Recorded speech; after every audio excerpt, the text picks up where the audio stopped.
Hello guys, welcome to my channel T something, and in this video tutorial I will gonna show you how to pin any app to Windows 11 taskbar. So how can do this? Let's get started. Before starting off the video, I humbly request you please subscribe my YouTube channel for more updates. So let's start.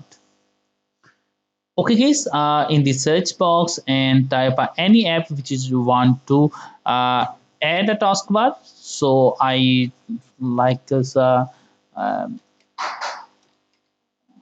Firefox. Right click and click on pin to taskbar now. And any other one, now right click it and click on pin to taskbar. Now you can see that and click on it.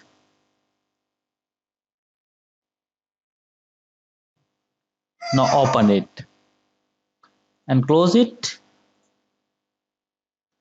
I hope this video is helpful for you. Thanks for watching and please subscribe my YouTube channel.